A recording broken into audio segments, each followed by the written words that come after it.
Hello student, আজিৰ ভিডিঅ'ত আমি কৰিম ক্লাছ 10 সায়েন্সৰ চেপ্টাৰ 12ৰ 3 নম্বৰ অংশ পাৰ্ট 3 এইটো হ'ব আমাৰ পাৰ্ট 3 ইয়াৰ আগতে অলৰেডি দুটা পাৰ্ট আপলোড কৰা হৈছে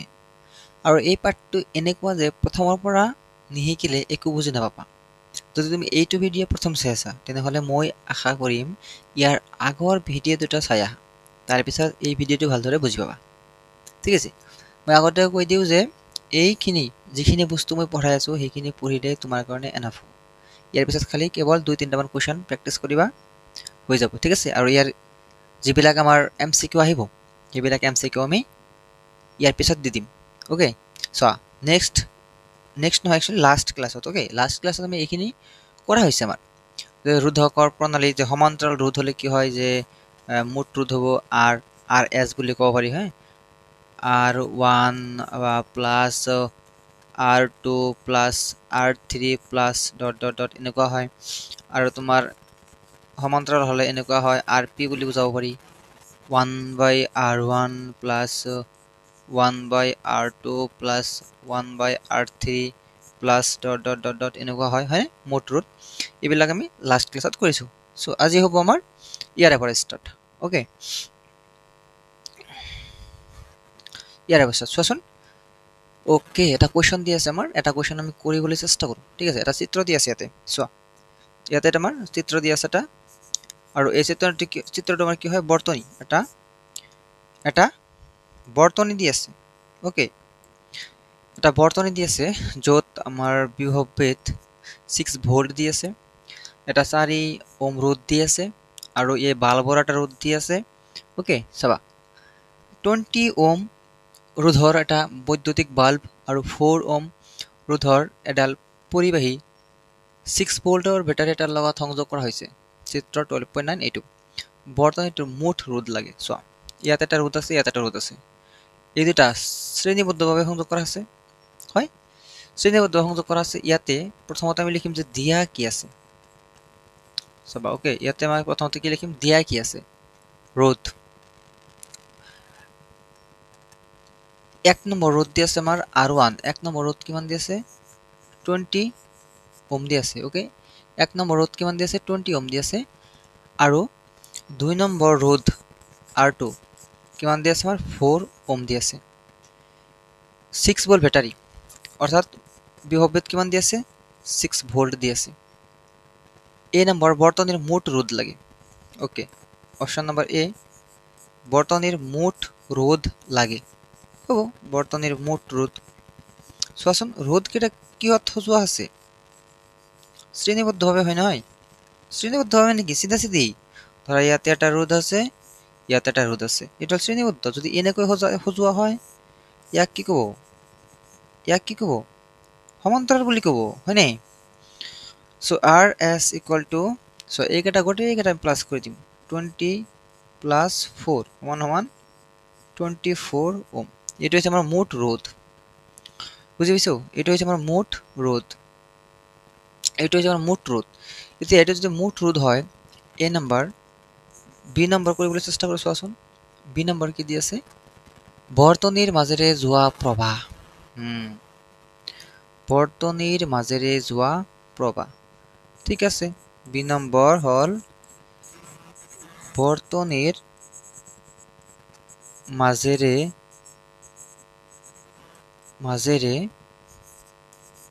যোৱা প্ৰবাহ হয়নে আই চোৱাচোন আই আমি কেনেকৈ নিৰ্ণয় কৰোঁ ওমৰ সূত্ৰৰ দ্বাৰা ওমৰ সূত্ৰ কি আছিল V equal to I R ইয়াৰ পৰা আমি আই নিৰ্ণয় কৰিলে হ'ব ভি বাই আৰ হয়নে ভি বাই আৰ ইয়াতে আমি লিখিম ভি বাই আৰ ভি আছে আমাৰ 6 ভোল্ট আৰু আৰ আছে আমাৰ 24 হয়নে সো 6 গুণ 6 6 4 গুণ 24 1/4 এতিয়া চাবচোন 1/4 যেটো আছে অৰ্থাৎ 1 ক 4 এৰে হৰণ 4 2 গুণ 8 2 5 4 5 গুণ 20 ওকে 5 নহয় নাই সরি 0 4 5 গুণ 20 0.25 25 এম্পিয়াৰ প্ৰবাহৰ এছ আই কি হয় এম্পিয়াৰ সো ইয়াতে কি হ'ব এম্পিয়াৰ হ'ব নে এম্পিয়াৰ হ'ব তো 100% এম্পিয়াৰ হ'ব এটো হল আমাৰ বি নাম্বাৰ এতিয়া আমি কৰিবলৈ চেষ্টা কৰিছো সি নাম্বাৰ চাও সি নাম্বাৰ আমি কৰি আছো সি নাম্বাৰ কি সব বৈদ্যুতিক বাল্ব এটো হল 1 নাম্বাৰ বৈদ্যুতিক বাল্ব আৰু পৰিবাহীৰ দুই মূৰৰ মাজত বিভবভেদ ওকে এবাৰ বাল্বৰ দুই মূৰৰ বিভবভেদ এই বিন্দু আৰু এই বিন্দু বিভবভেদ আৰু পৰিবাহীৰ দুই মূৰৰ বিভবভেদ ঠিক আছে এই পৰিবাহীডালৰ দুই মূৰৰ বিভবভেদ লাগে ওকে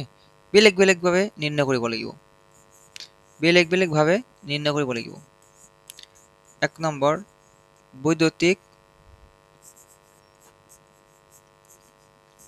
বৈদ্যুতিক বাল্বৰ বিভবভেদ কি হ'ব বৈদ্যুতিক বাল্বৰ ক্ষেত্ৰত দুই মূৰৰ বিভবভেদ হ'ব আমাৰ কি সো দুই মূৰৰ বিভবভেদ কি হ'ব v ইকুয়াল টু কি হ'ব v ইকুয়াল টু কোৱা আইআৰ হয়নে v ইকুয়াল টু আইআৰ আই কিমান 0.25 অলৰেডি নিৰ্ণয় কৰিছো ফাৰ্স্ট এই চোৱা ইয়াতে আৰ বাল্বৰ ক্ষেত্ৰত না বাল্বৰ ক্ষেত্ৰত আৰ কি আছিল 20 ওহম ৰোধৰ এটা বৈদ্যুতিক বাল্ব এই বাল্বৰ ক্ষেত্ৰত যেটো আমাৰ ৰোধ আছিল হেতু কিমান আছিল 20 ওহম আছিল ইয়াক পূৰণ কৰা 25 দুগুণ 50 আৰু এটা 0 দুটাৰ কথা কম আছে দুটাৰ কথা কম হ'ব গতে 5 ভোল্ট বৈদ্যুতিক বাল্বৰ বিভবভেদ কিমান হ'ব 5 ভোল্ট বৈদ্যুতিক বাল্বৰ বিভবভেদ কিমান হ'ব 5 ভোল্ট নেক্সট পৰিবাহীৰ দুই মূৰৰ বিভবভেদ চোৱা ইয়াতে লিখিম আমি পৰিবাহীৰ দুই মূৰৰ বিভবভেদ পৰিবাহীৰ দুই মূৰৰ বিভবভেদ okay so v equal to IR হয় আই তো গোটেইকেইটাৰ বাবে সেমে হ'ব কাৰণ এটাই বৰ্তনী হয় আৰু এটা বৰ্তনীত আই সেম টু সেম আই চলি আছে প্ৰবাহ সেম চলি আছে আৰু এই ক্ষেত্ৰত আৰ আমাৰ কিমান আছে কাৰ পৰিবাহীৰ ৰোধ কিমান দি আছে আমাৰ 4 ওহম দি আছে 4 4 25 গুণ 100 দুটাৰ দশমিক মানে ইয়াৰ অৰ্থ হৈছে 1 ভোল্ট বুঝছা এটা হচ্ছে আমার অ্যানসার 1 নাম্বার এ নাম্বার এটো বি নাম্বার এটো সি নাম্বার ওকে এইবিলাক উদাহৰণৰ কোৱেশ্চন হয় ঠিক আছে আৰু এনেকুৱা কোৱেশ্চন ইম্পৰ্টেন্ট হয় বুঝছা এই কোৱেশ্চন বিলাক কি হয় ইম্পৰ্টেন্ট হয় যিবিলাক এক্সাৰসাইজত যিবিলাক অংক দি আছে আৰু এক্সাম্পলত যিবিলাক অংক দি আছে সেইবিলাক অত্যাধিক ইম্পৰ্টেন্ট হয় এইবিলাক আমি কৰিব লাগিব আশা কৰি বুঝছো ওকে ঠিক আছে সো এই কোৱেশ্চনটো এজ ইট তোমাৰ এক্সাম্পলৰ অংক হইতে এইটো কি হয় জানা এক্সাম্পলৰ অংক হয় জাস্ট চাই কৰিবা অলপ বুজিবলৈ চেষ্টা কৰিবা চাই কৰিবা আৰু এনসাৰটো কমেন্টত দিবা ওকে এনসাৰটো কমেন্টত দিবা এটো কিন্তু এক্সাম্পলত আছে বুঝা এক্সাম্পলত পাই যাবা নো প্ৰবলেম ওকে হ'ব ঠিক আছে ওকে এটো চাবা 2 ওহম 3 ওহম আৰু 6 ওহমৰ ৰোধক তিনটা কেনেকৈ সংযোগ কৰিলে হেতৰ মুঠ ৰোধ 4 ওহম আৰু 1 ওহম পোৱা যাব সো আমি ৰোধ বিলাক দুই ধৰণে সজাব পাৰো यस আমি ৰোধ বিলাক দুই ধৰণে সজাব পাৰো হয়নে এটা হৈছে সমান্তৰাল এটা হৈছে শ্ৰেণীবদ্ধ তেহলে তিনটা ৰোধক আমাৰ তাতে দিয়া আছে এই ৰোধক কেইটাক কেনেকৈ সজাম যাতে এবাৰ মুঠ ৰোধ আমাৰ 4 এম্পিয়াৰ আহি যায় এবাৰ মুঠ ৰোধ আমাৰ 1 এম্পিয়াৰ আহি যায় 1 এম্পিয়াৰ গোটেইকেইটা সমান্তৰাল সজালে হৈ যাব মই গম পাইছো কিন্তু এই নাম্বাৰ চাবা ধৰা তোমাৰ এইটো 1 নম্বৰ R1 কিমান দি আছে 2 ওহম দি আছে R2 কিমান দি আছে 3 ওহম দি আছে R3 কিমান দি আছে 6 ওহম দি আছে হয়নে 6 ওহম দি আছে এতিয়া এতিয়া আমি কৰিম চোৱাচোন কেনেকৈ কৰিম যে প্ৰথম দুটাক মিক্স কৰিব লাগিব হা হয়তো এই দুটা সমান্তৰাল বা এই দুটা সমান্তৰাল তাৰপিছত শ্ৰেণীবদ্ধ মই প্ৰথম দুটা চাবা ৰবা 2 আৰু 3 হয়নে 6 হ'ব নহয় চাবা চেষ্টা কৰিব লাগিব এইটো R2 আৰু R3 ক সমান্তৰালভাৱে সজাই চাওক ওকে সমান্তৰালভাৱে সজালে সমতুল্য ৰোধ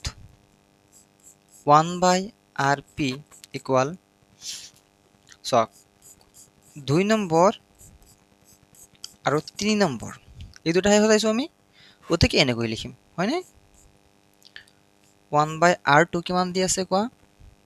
3 দি আছে মই কিন্তু চেক কৰি আছো এটা হ'ব না নাই 100% কথা নাই চেক কৰিব লাগিব ঠিক আছে চেক কৰিব লাগিব যে হয় নে নহয় 1/R3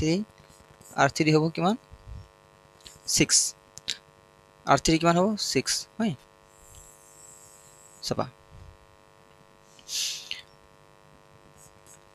3 আৰু 6 লগাও কিমান হ'ব 6 হ'ব 3 ৰ হৰণ কৰা 2 বাৰ 6 ৰ হৰণ কৰা 1 11 গুণ 1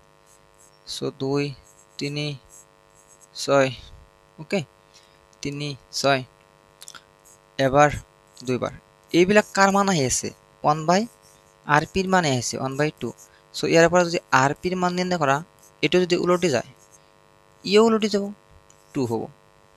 এতিয়া তুমি কোৱা যে এই দুটা সমান্তৰালভাৱে সজাই 2 পালো ইয়াৰ লগত যদি আমি 1 নম্বৰটো শ্ৰেণীবদ্ধ কৰি দিও 1 নম্বৰটো যদি আমি শ্ৰেণীবদ্ধ কৰি দিও ওকে ইয়াত কি পাইছো 2 পাইছো নে 1 নম্বৰত কি আছে 2 ওম আছে তেনেহলে আমি 4 ওম পাম না পাম হৈ গেল দেখোন প্ৰথমবাৰ হৈ গেল মই ভাবিছো নহয় নেকি প্ৰথমবাৰতে হৈ গেল চেক কৰিব লাগিব তুমি R1 R2 লৈ চাব পাৰা ওকে R1 R2 লৈ চাব পাৰা এতেকে RP এটো কি RP হয় নাই আৰু R1 ক শ্ৰেণীবদ্ধ সজ্জাত সজালে সো মোট ৰোধ কিমান হ'ব RS = 2 আৰু 2 সমান সমান 4 ওম মিলিছে নে কিমান ওম লাগে 1 নম্বৰটো আমাৰ কিমান ওম লাগে 4 ওম লাগে মিলি গৈছে মানে 1 নম্বৰটো আমাৰ কিমান ওম লাগে 4 ওম লাগে মিলি গৈছে সো 2 নম্বৰ চাবা বি নম্বৰত কিমান লাগে 1 ওম লাগে মুঠ এটা কাম তোমালোকক দিম মই so 1 number 2 number 3 number R1 R2 R3 সমান্তৰাল সজ্জাত সজাবা সমান্তৰাল সজ্জাত চাবা আহি যাব মানটো হা সমান্তৰাল সজ্জাত সজালে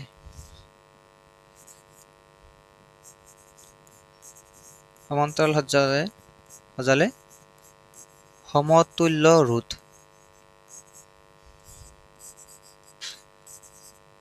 so 1/RP equal এটা কিন্তু নতুন হয় আগৰটোৰ লগত কোনো ৰিলেচন নাই 1/R1 plus 1/R2 plus 1/R3 ইয়াৰ মান নিৰ্ণয় কৰি দিবা ওকে মান নিৰ্ণয় কৰি এনেকৈ নিৰ্ণয় কৰিবা লাষ্টত চাবা তুমি 1 ওম আহি যাব 100% শিওৰ বুঝছো কথা এলাকা কোশ্চেন আহা দেখা যায় আৰু বোধহয় এইটো 2019 চনত আহিছিল নেকি আহিছিল বোধহয় ওকে এইটো অলৰেডি পৰীক্ষাত আহা হেন লাগে 2019 চনত আহিব লাগে সাপোজ মেবি ঠিক আছে সো কোশ্চেন বিলাক ধুনিয়া আছে না বঢ়িয়া কোশ্চেন আছে পাৰিবা আশা কৰো ওকে মানে ভিডিও বহুতে চোৱা বাট লাইক নকৰা ওকে নেক্সট চাবা বিদ্যুৎ প্ৰবাহৰ তাপীয় ক্ৰিয়া ওকে চোৱা কোনো পৰিবাহীৰ মাজেৰে বিদ্যুৎ প্ৰবাহ চালিত হলে কেতিয়া বৰ্তনীটো গৰম হৈ যায় পৰিবাহীডাল গৰম হৈ যায় হয়নে আমি দেখা পাইছো না তারডাল গরম হয়ে গেছে বা আমার লাইনের সার্কিট যেটা আছে বোর্ড যেটা আছে সেখানে এটা গরম হয়ে গেছে, গরম হয়নি। আচ্ছা, এই হিট হিট উৎপন্ন হয় যে,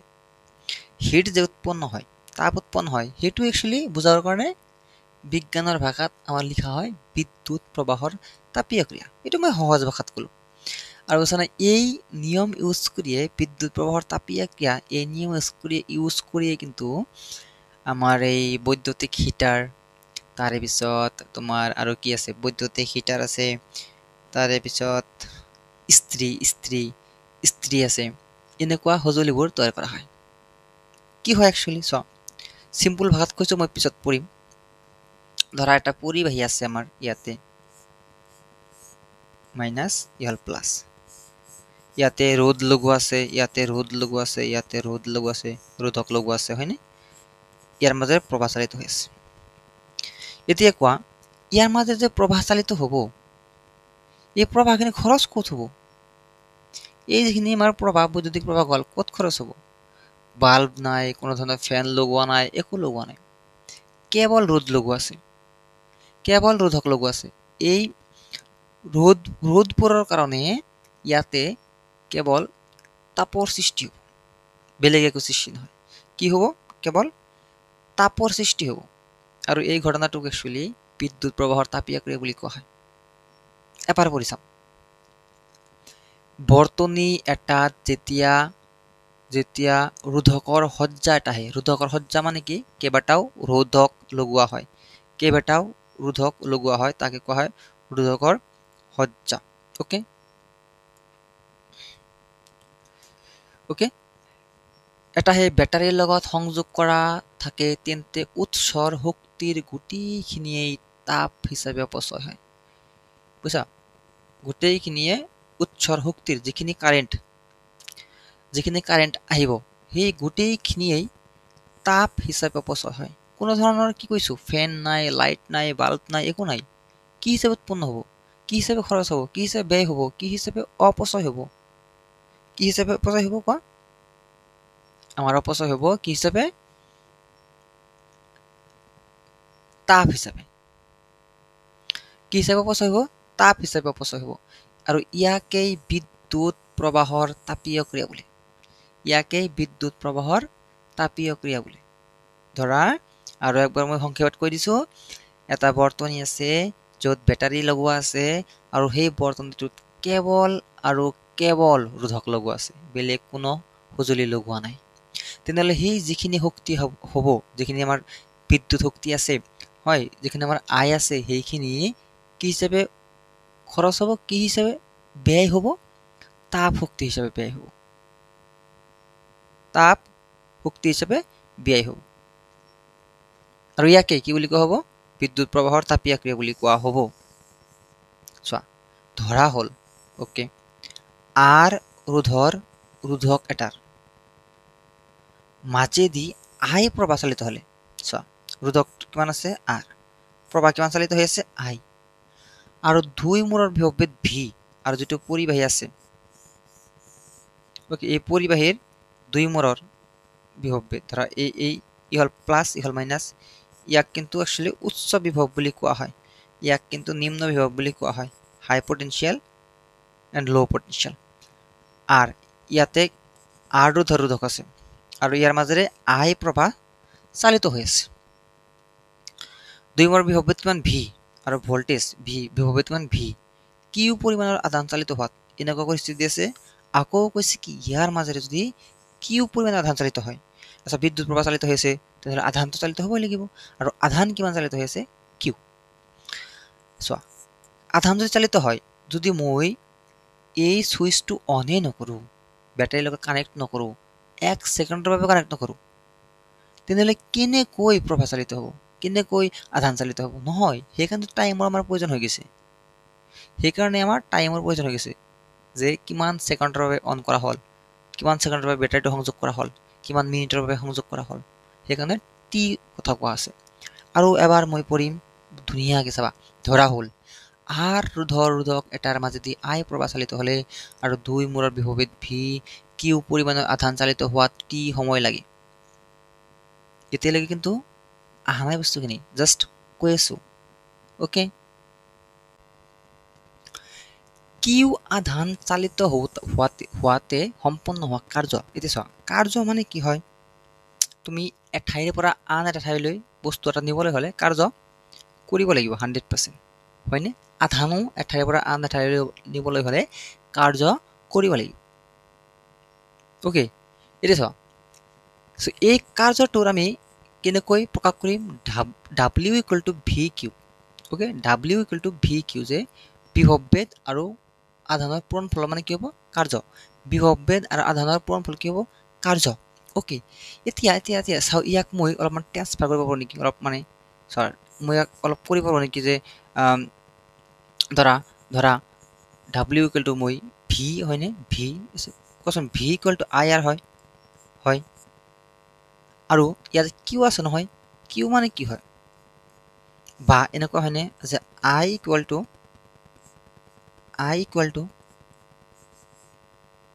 কিউ বাই টি হয় ইয়াৰ পৰা Q into 1 Q I into T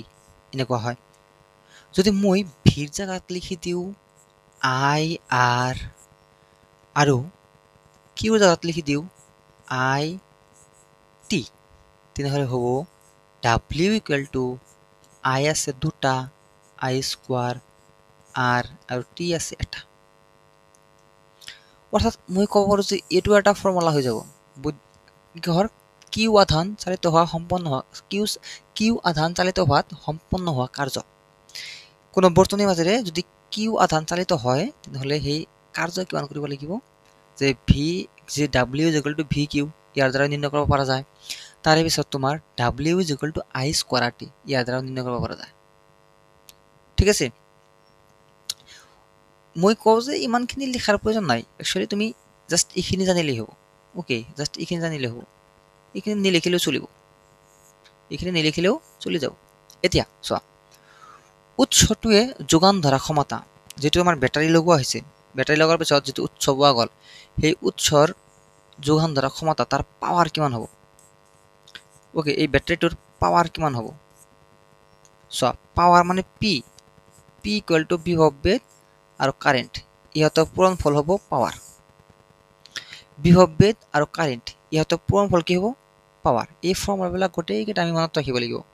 okay আমি ইয়াক আমি অলপমান ট্ৰান্সফাৰ কৰি লিখিব পাৰোঁ অলপমান ভি আৰু আই ইকুৱেল টু কি হয়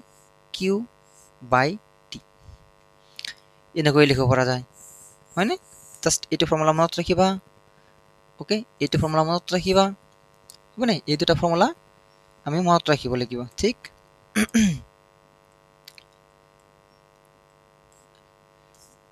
মনত ৰাখিবা ঠিক আছে এটা আছে 2 নম্বৰ চাবা এই ক্ষেত্ৰত উৎপন্ন হোৱা তাপ শক্তিৰ প্ৰকাশ এই যে বেটাৰীটোৰ লগত কেৱল ৰোধ সংযোগ কৰা হ'ল ইয়াতে তাপ শক্তি উৎপন্ন হ'বনে যদি কোনো ধৰণৰ বেলেগ সঁজুলি লগোৱা হোৱা নাই কেৱল ৰোধক লগোৱা হৈছে তেনেহ'লে সেইখিনি এনাৰ্জি যিখিনি শক্তি সেই শক্তিখিনি কি হ'ব তাপ হিচাপে অপচয় হ'ব আৰু সেই তাপ শক্তিৰ প্ৰকাশে যে কিমানখিনি তাপ অপচয় হ'ব পৰিমাণ কিমান কেনেকৈ নিৰ্ণয় কৰিম কিমান কেনেকৈ নিৰ্ণয় কৰিম চাবা হিট তাপ মানে হৈছে হিট আৰু এই হিটৰ পৰা আহিব এইচ এই হিটৰ পৰা আহিব এইচ হিটৰ পৰা কি আহিব ভাই এইচ চাবা ভি বিভৱবেদ আই টি কিমান তাপ উৎপন্ন হ'ব পৰিবাহীডালৰ বিভৱবেদ কিমান ভি 1 ভোল্ট 2 ভোল্ট নাজানো পৰিবাহীৰ মাজেৰে কিমান প্ৰবাহ চালিত হৈ আছে 1 এম্পিয়াৰ 2 এম্পিয়াৰ কিমান সময় বেটাৰীটো কানেকশ্যন কৰি ৰখা হৈছে কিমান সময়লৈকে প্ৰবাহ চালিত হ'বলৈ দিয়া হৈছে কিমান সময়লৈকে আধান চালিত হ'বলৈ দিয়া হৈছে সেই সময় এই গোটেইকেইটা যদি আমি পূৰণ কৰি দিওঁ তেনেহ'লে যিটো মান হ'ব সেইটো আমাৰ হ'ব উৎপন্ন হোৱা তাপ সেইটো আমাৰ কি হৈ যাব ভাই উৎপন্ন হোৱা তাপ হৈ যাব বুজিছা কিন্তু ইয়াক আৰু অলপমান ষ্টেণ্ডাৰ্ড ফৰ্মত লিখিব পাৰোঁ, অলপ ষ্টেণ্ডাৰ্ড ফৰ্মত লিখিব পাৰোঁ। কেনেকৈ হৈছে না, কেনেকৈ হৈছে না, এতিয়া আমি জাষ্ট পালোঁ H equal to V I T. Okay, এই ভিৰ পৰিৱৰ্তে আমি লিখিম V equal to I R. হয়, চ' ইয়াৰ পৰা H equal to I R I T, অৰ্থাৎ এইচ ইকুৱেল টু আই আছে দুটা, আই স্কোৱাৰ আৰ টি। এইটো হ'ল ফৰ্মুলা, এইটো হ'ল আমাৰ মেইন ফৰ্মুলা তাপৰ। ঠিক আছে, এইটো আমাৰ হৈছে মেইন ফৰ্মুলা। এতিয়া চাওক, এই যিটো আমি ফৰ্মুলা পালোঁ H equal to I square R T, এই ফৰ্মুলাটোক কোৱা হয়, এই ফৰ্মুলাটোক কি হয়, কি কোৱা হয়, তাপীয় ক্ৰিয়াৰ, এই ফৰ্মুলাটোক কোৱা হয় তাপীয় ক্ৰিয়াৰ জোলৰ সূত্ৰ। এই ফৰ্মুলাটোক কোৱা হয় তাপীয় ক্ৰিয়াৰ জোলৰ সূত্ৰ। জোল নামৰ ব্যক্তিয়ে, জোল নামৰ চাইণ্টিষ্টে ইয়াক আৱিষ্কাৰ কৰিছে কাৰণে ইয়াৰ নাম দিছে তাপীয় ক্ৰিয়াৰ জোলৰ সূত্ৰ। বুজি পাইছে কথা, কি নাম দিছে, তাপীয় ক্ৰিয়াৰ জোলৰ সূত্ৰ বুলি নাম দিছে। চাবা,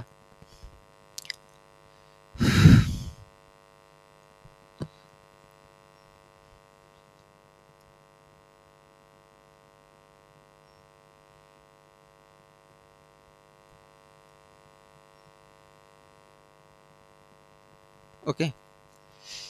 ইয়াক কিন্তু লিখি ৰাখিব যে ইয়াক তাপীয় ক্ৰিয়াৰ জোলৰ সূত্ৰ বুলি কোৱা হয়। কাক কোৱা হয়, H equal to I square R টিক, H equal to I square R টিক তাপীয় ক্ৰিয়াৰ জোলৰ সূত্ৰ বুলি কোৱা হয়, হয়নে? এক ছেকেণ্ড, অ'কে।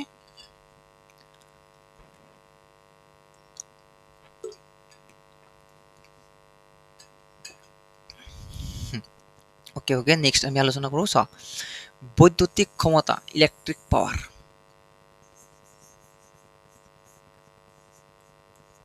বৈদ্যুতিক ক্ষমতা, ইলেক্ট্ৰিক পাৱাৰ। চোৱা, বৈদ্যুতিক ক্ষমতা, ইলেক্ট্ৰিক পাৱাৰ মানে কি, যে ক্ষমতা মানে কি,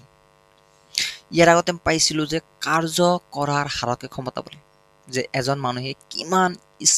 কিমান এক ছেকেণ্ডত কিমান কাৰ্য কৰিব পাৰে। কাৰ্যৰ একক কি আছিল, জুল। আমি এনেকৈ হিচাপ নকৰোঁ যে 1 কেজি কাৰ্য কৰিলে, 2 কেজি কাৰ্য কৰিলে, আমি হিচাপ কৰিম যে 1 জুল কাৰ্য কৰিলে, 2 জুল কাৰ্য কৰিলে। তেনেহ'লে এজন মানুহে 1 ছেকেণ্ডত কিমান জুল কাৰ্য কৰিব পাৰে, সেইটো হ'ব ক্ষমতা। কিন্তু এইটো বৈদ্যুতিক ক্ষমতা বুলি কৈছে, মানে নিশ্চয় ইয়াতে বৈদ্যুতিক বৰ্তনীৰ কথা উল্লেখ থাকিব, য'ত বেটাৰী থাকিব, বেলেগ আৰু সা সঁজুলি থাকিব, হয়নে? বৈদ্যুতিক বৰ্তনীৰ কথা কোৱা হ'ব, সেইকাৰণেতো ইয়াৰ নাম দিছে বৈদ্যুতিক ক্ষমতা, নহ'লেতো চিম্পল ক্ষমতা দিলে হয়। চোৱা, বৈদ্যুতিক বৰ্তনীৰ শক্তি খৰচৰ হাৰক, কিমানখিনি এনাৰ্জি, 1 ছেকেণ্ডত কিমানখিনি এনাৰ্জি খৰচ কৰিব পাৰে, তাকে বৈদ্যুতিক ক্ষমতা বোলা হয়।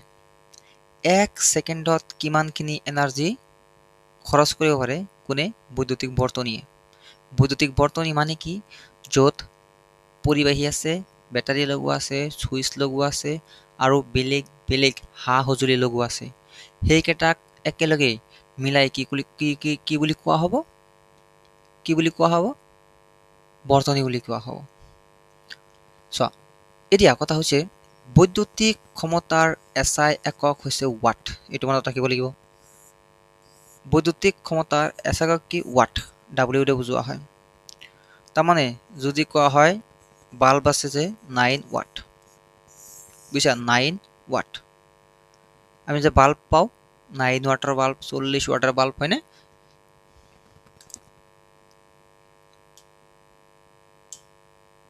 চোৱা, এতিয়া যেতিয়াই আমাৰ এটা SI ইউনিট আহি যায়, SI একক আহি যায়, তেতিয়া লগালগ কি আহি যায়, আছিল যে 1 এম্পিয়াৰ 1 ভোল্ট 1 জুল এতিয়া আমাৰ কি আহিব 1 ওয়াট বুলি লাগিব যা আৰু ওয়াটটো কাৰ লগত জড়িত হৈছে ক্ষমতাৰ লগত জড়িত হৈছে চাবাচোন কি কৈছে 1 ওয়াট বুলি কৈছা চোৱা পি যেটো আছে পাৱাৰ ওকে মনত ৰাখিবা পাৱাৰ ক্ষমতা কেনেকৈ আহে P = V * I এটো কি সূত্র এটো হল সূত্র P = V * I এটো হৈছে সূত্র পাওয়ার P মানে কি পাওয়ার ক্ষমতা পাওয়ার মানে কি যে P = V * I এতিয়া চাবা এই P = V * I যে দিয়া আছে আমাৰ P = V * I যে দিয়া আছে আমাৰ পাওয়াৰ যদি 1 ওয়াট লাগে ওকে পাওয়াৰ যদি 1 ওয়াট লাগে তেনহলে ইয়াতে বিভৱবেদ 1 ভোল্ট হ'ব লাগিব আৰু প্ৰবাহ 1 এম্পিয়াৰ হ'ব লাগিব চোৱাচোন কথাটো বুজি পাইছেনে যদি 1 ওয়াট পাওয়াৰ আমাৰ লাগে যদি 1 ওয়াট পাওয়াৰ আমাৰ লাগে তেনহলে বিভৱবেদ পৰিবাহীৰ বিভৱবেদ হ'ব লাগিব 1 ভোল্ট বিভৱবেদ হ'ব লাগিব 1 ভোল্ট আৰু ইয়াৰ মাজেৰে প্ৰবাহ চালিত হ'ব লাগিব 1 এম্পিয়াৰ ইয়াৰ মাজেৰে প্ৰবাহ চালিত হ'ব লাগিব কিমান 1 এম্পিয়াৰ গতিকে চোৱা যদি কোনো পৰিবাহীৰ যদি কোনো পৰিবাহীৰ দুই মূৰৰ বিভৱবেদ 1 ভোল্ট ওকে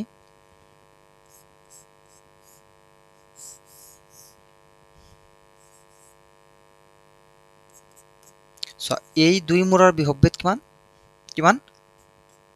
1 ভোল্ট ইয়াৰ মাজেদি 1 এম্পিয়াৰ প্ৰবাহ চালিত হয় I 1 এম্পিয়াৰ প্ৰবাহ চালিত হয় তেন্তে ব্যয় হোৱা ক্ষমতা যিখিনি ক্ষমতা খৰচ হ'ব যিখিনি ক্ষমতা ব্যয় হোৱা ক্ষমতা ওকে যিখিনি ক্ষমতা ব্যয় হ'ব খৰচ হ'ব সেই ক্ষমতা কি বুলি কোৱা হ'ব 1 ওয়াট বুলি কোৱা হ'ব ক্ষমতাটো কিয় আহিল কাৰণ আমি ক্ষমতাৰ কথাই পঢ়ি আছো 1 ওয়াট কি হয় ক্ষমতা হয় মানে যদি কোনো পৰিবাহীৰ দুই মূৰৰ বিভৱবেদ 1 ভোল্ট আৰু ইয়াৰ মাজেদি 1 এম্পিয়াৰ প্ৰবাহ চালিত হয় তেন্তে ব্যয় হোৱা ক্ষমতাক 1 ওয়াট বোলা হয় 1 ওয়াট বোলা হয় আশা কৰো বুজি পাই আছা কিমান টান নহয় জাস্ট খালি তোমাৰ ফৰ্মুলাবিলাক মুখস্থ কৰিব লাগে ফৰ্মুলাবিলাক বুজিব লাগে যে কৰ পৰা আহি আছে ফৰ্মুলাবিলাক কাৰ লগত কি ৰিলেচন আছে সেইবিলাক পঢ়িবা এতিয়া চোৱা যদিও ওয়াট হিসাব কৰা হয় একচুয়ালি আমি যেটো একক আছে সেইটো আমি কিলোৱাটত জোখো বুঝছা একচুয়ালি আমি কিহত জোখো কিলোৱাটত জোখো 1 ওয়াট মানে হৈছে 1 কিলোৱাট মানে হৈছে 1000 ওয়াট বা 10 to the power 3 watt 1 kilowatt মানে কি হয় 10 to the power 3 watt or 10 to the power 3 watt or কিমান 1000 ওয়াট 1000 ওয়াটে কি হয় 1 কিলোৱাট হয় বুজি পাইছা কথা হ্যাঁ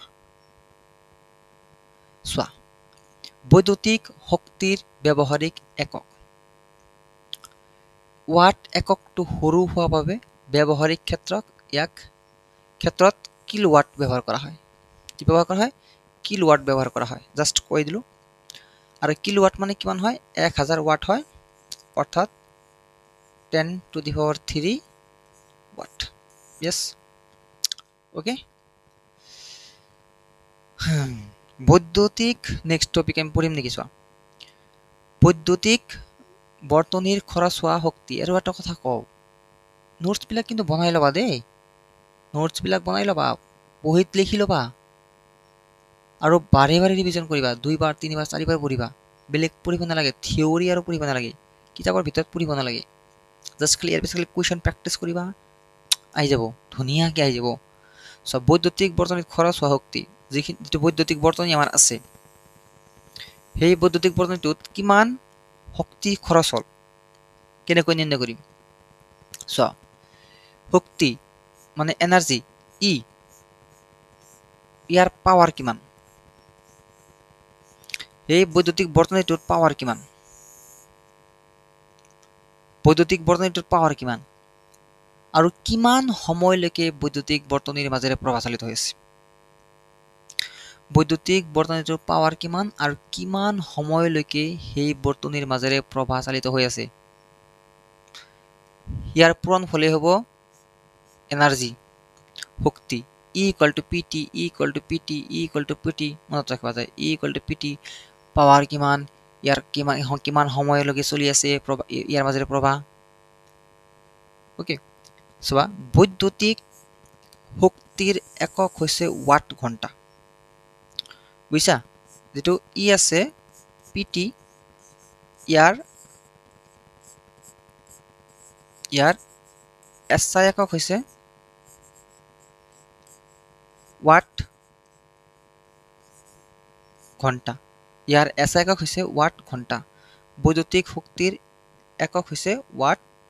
ঘণ্টা ওকে বাট বৈদ্যুতিক শক্তিৰ ব্যৱহাৰিক একক হৈছে কিলোৱাট ঘণ্টা কাৰণ ৱাট ঘণ্টাটো সৰু একক হয় যাৰ কাৰণে আমি হিচাপটো ডাঙৰ এককত কৰোঁ ঠিক আছে যেনেকৈ আমি 1 গ্ৰাম 2 গ্ৰাম হিচাপ নকৰোঁ 1 কেজি 2 কেজি হিচাপ কৰোঁ সেমভাবে 1 ওয়াট 2 ওয়াট হিসাব 1 ওয়াট ঘন্টা 2 ওয়াট ঘন্টা হিসাব নকৰোঁ একক কি হিসাব কৰোঁ কিলো ওয়াট ঘন্টা হিসাব কৰোঁ কিলো ওয়াট ঘন্টা বুঝা কিলো ওয়াট ঘন্টা মনত ৰাখিব কিন্তু যে বৈদ্যুতিক বৰ্তনীৰ খৰচ শক্তি কিমান ই ইকুৱেল টু পিটি এতিয়া চোৱা কুৱেশ্যন 1 কিলো ওয়াট ঘন্টা 1 কিলো ওয়াট ঘন্টা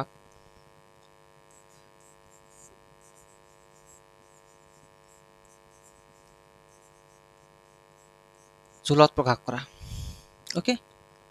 বা তোমাৰ এমসিকিউ হিচাপে আহিব পাৰে যে 1 কিলোৱাট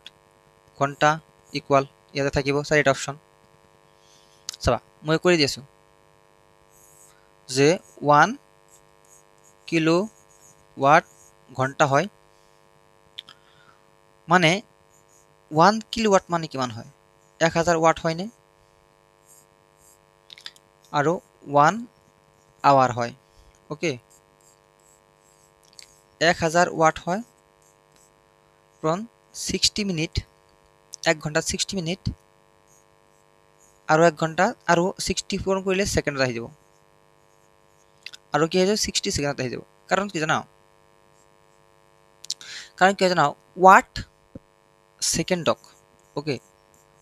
ওয়াট সেকেন্ড ওয়াট পূৰণ সেকেন্ড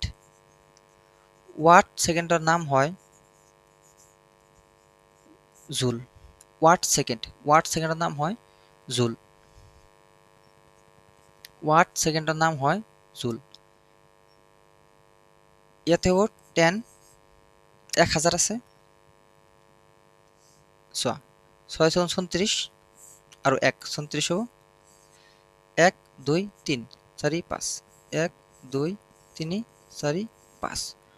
ইয়াতে আছে ওয়াট ইয়াতে আছে সেকেন্ড বুঝবা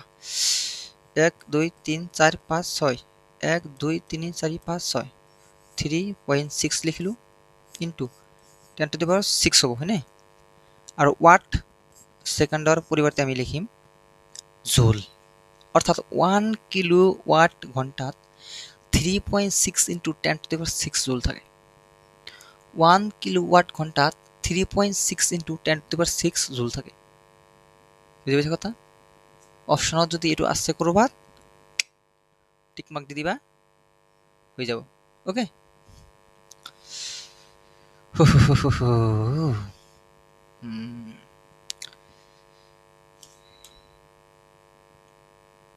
ওকে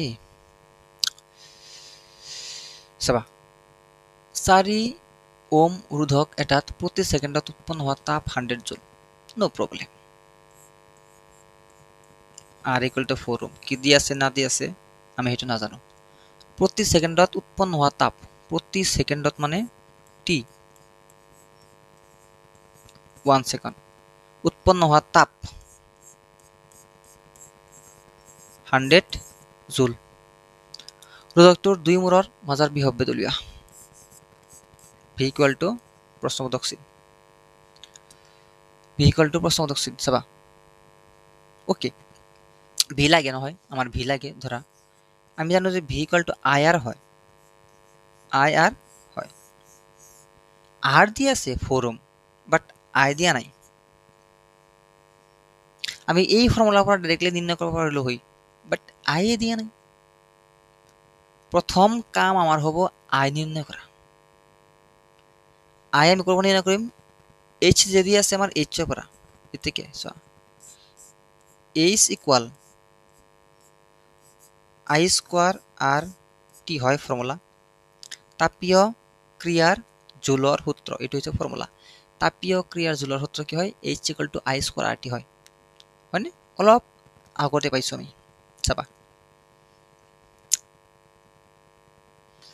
যাৰ যাৰ ভেলু বহাই দি আছো। এইচ দি আছে 100, আই স্কোয়ার আর দি আছে 4, টি দি আছে 1, হয় হয়নে? এটা কাম কৰাচোন, 100 আছে নহয়, ইকুয়াল টু 4 into 1 4 হ'ব না? এইফালে আহি 4 into 1 4 হ'ব, পূৰণ হ'ব, পূৰণ আছে, এইফালে আহিলে হৰণ হ'ব, আৰু ইয়াতে অনলি বাকী থাকিল আই স্কোয়াৰ। গতিকে 4 হৰণ কৰিলে হ'ব 25 equal to I square. So ইয়াৰ পৰা এইফালে স্কোয়াৰ আহিলে এইফালে ৰুট হ'ব, আই স্কোয়াৰ আহিলে এইফালে ৰুট হ'ব। সো আইৰ মান হ'ব 5 এম্পিয়াৰ ইকুয়াল টু আই। এটাকে চোৱা, আমার লাগে V, V equal two formula কি হয়? আই আর। আই মান তুমি কিমান পালা? 5, আর মান কিমান আছে? 4, গতিকে 5 4 20 ভোল্ট, অর্থাৎ বিভবভেদ কিমান হয়ে যাব? 20 ভোল্ট হয়ে যাব। বিভবভেদ কিমান হ'ব ভাই? 20 ভোল্ট হ'ব, হয়নে? ইজি আছে নে? এনেকুৱা কোৱেশ্চন আমাৰ ইম্পৰ্টেণ্ট হয়, আহি যায়। ওকে, এনেকুৱা কোৱেশ্চন আমাৰ কি হয়? ইম্পৰ্টেণ্ট হয়, আহি যায় পৰীক্ষাত, চাবা।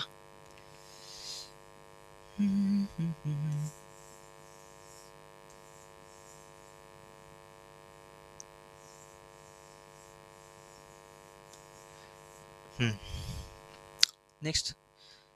আমাৰ চেপ্টাৰটো শেষ হৈ আহিলে, হা অলপমান আছে। আজি ভিডিঅ'টো চোৱাৰ পিছত প্লেলিষ্টটো ডাইৰেক্ট প্লেলিষ্ট বা ডাইৰেক্ট ভিডিঅ'ৰ লিংকটো তোমাৰ ফ্ৰেণ্ডৰ গ্ৰুপত শ্বেয়াৰ কৰি দিবা, তোমাৰ স্কুলৰ গ্ৰুপত শ্বেয়াৰ কৰি দিবা, ঠিক আছে? এতিয়া চাবা বৈদ্যুতিক প্ৰবাহৰ তাপীয় ক্ৰিয়াৰ ব্যৱহাৰিক প্ৰয়োগ।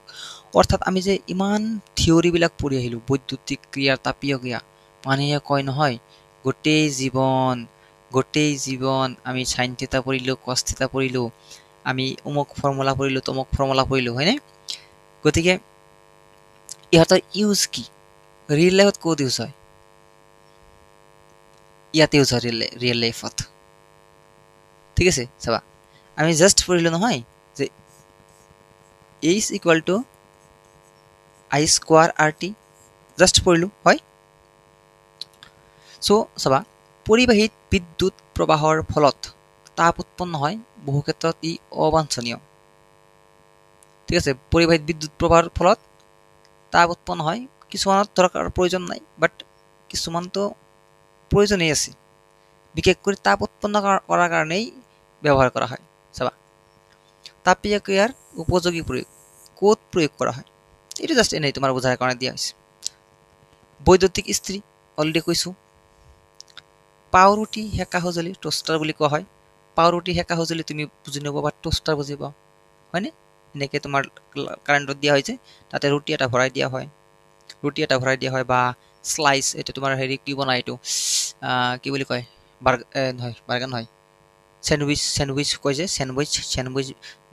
ভৰাই দিয়ে যে তাতে ফুলি উঠে, সেইটো হয় টোষ্টাৰ। বৈদ্যুতিক অভেন, বৈদ্যুতিক কেটলি আৰু বৈদ্যুতিক হিটাৰ, এনেকুৱা সঁজুলিত এই ফৰ্মুলাটো ইউজ কৰা হয়। তাপীয় ক্ৰিয়াৰ ব্যৱহাৰিক, তাপীয় ক্ৰিয়াৰ সূত্ৰ যিটো আছে সেইটো ব্যৱহাৰ কৰা হয়। কেনেকৈ ব্যৱহাৰ কৰা হয়? তাতে কেৱল ৰোধ লগোৱা থাকে, কেৱল ৰোধক লগোৱা থাকে, যাৰ কাৰণে যিখিনি প্ৰবাহ যায়, যিখিনি বিদ্যুৎ প্ৰবাহ যায়, গোটেইখিনি তাপ হিচাপে উৎপন্ন হয়, গোটেইখিনি তাপ হিচাপে উৎপন্ন হয়, বেলেগ কোনো কাম নহয়।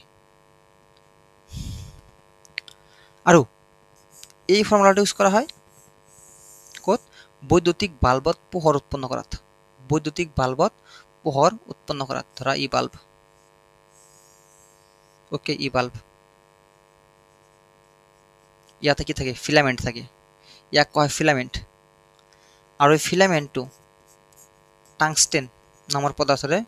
গঠিত টাংস্টেন বুজিছা ই অত্যাধিক উত্তপ্ত হ'ব লাগে যেতিয়া ইয়াৰ মাজেৰে কাৰেণ্ট যায় ইটো অত্যাধিক উত্তপ্ত হয় অত্যাধিক উত্তপ্ত হোৱাৰ পিছত ই পোহৰ দিয়া আৰম্ভ কৰে বুজিছা এই বাল্বটো অত্যাধিক উত্তপ্ত হ'ব তাৰ পিছত ই কি হ'ব পোহৰ দিয়া আৰম্ভ কৰিব চাবা লিখা বোধ হয় আছে চোৱা বৈদ্যুতিক বাল্বৰ ফিলামেন্ট এইটো যেটো তাৰ থাকে সেই তাৰটোক কি বুলি কোৱা হয় ফিলামেন্ট বুলি কোৱা হয় ফিলামেন্টডাল অতিশয় উত্তপ্ত হৈ পোহৰ নিৰ্গত কৰিবলৈ ইয়াক তাপ ধৰি ৰাখিব লাগে অৰ্থাৎ ই তাপ ধৰি ৰাখে ফিলামেন্টে ধৰি ৰাখাৰ পিছত ই যিমান বেছি উত্তপ্ত হ'ব সিমান বেছি পোহৰ হ'ব বুজিছা কথা চোৱা উচ্চ গলনাঙ্কৰ টাংস্টেন ধাতু উচ্চ গলনাঙ্কৰ টাংস্টেন ধাতু ওকে ইয়াতে কি থাকে যেটো ফিলামেন্ট থাকে সেই ফিলামেন্টটো কি ধাতুৰে গঠিত টাংস্টেন ধাতু কিয় ব্যৱহাৰ কৰা হয় এলুমিনিয়াম সোডিয়াম মেগনেছিয়াম এইবিলাক কিয় ইউজ কৰা হয় কাৰণ এইবিলাকৰ গলনাঙ্ক বহুত কম আৰু টাংস্টেন যেটো আছে এই টাংস্টেনৰ ধাতুৰ গলনাঙ্ক অত্যাধিক বেছি 3380 ডিগ্ৰী সেলসিয়াস 100 ডিগ্ৰী সেলসিয়াস পানী গৰম হয় পানী ভাপ হয়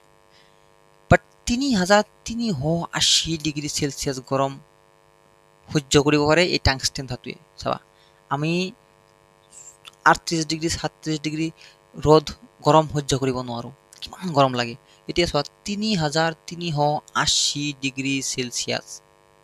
ইমান গৰম সহ্য কৰিব পাৰে কোনে টাংস্টেন ধাতুৱে তাৰ পিছত ইয়াতকৈ বেছি হলেহে ই গলিবলৈ আৰম্ভ কৰিব ওকে চাবা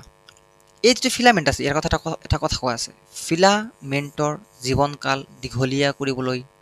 বাল্বৰ ভিতৰত ৰাসায়নিকভাৱে নিষ্ক্ৰিয় আৰ্গন আৰু নাইট্ৰজেন গেছ ভৰাই দিয়া হয় অৰ্থাৎ এই বাল্বৰ ভিতৰত আৰ্গন আৰু নাইট্ৰজেন গেছ ভৰাই দিয়া হয় আৰ্গন আৰু নাইট্ৰজেন গেছ ভৰাই দিয়া হয় ইয়াতে মনত ৰাখিবা এই ফিউজ ওকে ফিউজৰ এটা ধুনীয়া এটা কথা আছে জানা মোৰ এটা ভাল লাগে কথাটো ফিউজৰ কি হয় এই তোমাৰ কোৱা হয় না যে স্যাক্রিফাইস করা যে হয় স্যাক্রিফাইস করে কোনোবাই যে যা মই স্যাক্রিফাইস করে দিলু করে নাই করে তো এই যেটো আমাৰ বৈদ্যুতিক বৰ্তনী থাকে যেটো আমাৰ বৈদ্যুতিক বৰ্তনী থাকে ওকে ধৰা ইয়াতে এটা এনেকুৱা এটা ফিউজ লগোৱা আছে ফিউজ ইয়াতে বাল্ব লগোৱা আছে ইয়াতে ধৰা এনেকুৱা এটা ফ্যান লগোৱা আছে ইয়াতে ইয়াৰ পৰা তোমাৰ বেলেগ এটা কিবা কি কম বেলেগ ধৰা মটৰ এটা লগোৱা আছে বহু ধৰণৰ বস্তু লগোৱা আছে ধৰা ঠিক আছে বহু ধৰণৰ বস্তু লগোৱা আছে সঁজুলি লগোৱা আছে যদি ইয়াতে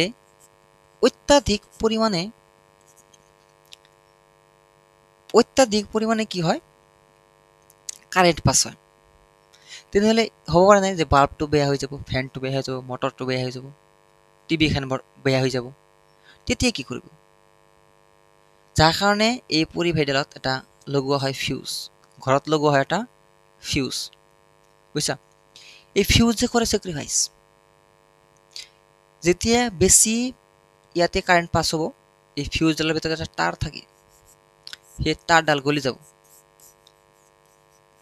ফিউজৰ ভিতৰত এডাল তাৰ থাকে সেই তাৰডাল গলি যাব তাৰ কাৰণে এই ইভাগৰ তাৰৰ লগত কানেকশনটো ছিঙি গল এইফালে আৰু কাৰেন্ট যাব নোৱাৰে গতিকে গোটেই কেইটা সঁজুলি কি হল জিন্দা মানে বাচি থাকিল বেয়া নহল বুজিছা স্যাক্রিফাইস কোনে কৰে ফিউজে কৰে নিজে মৰি যায় বাট বাকি গোটেইখিনি বুজিছা কথা বুজিছা জুলৰ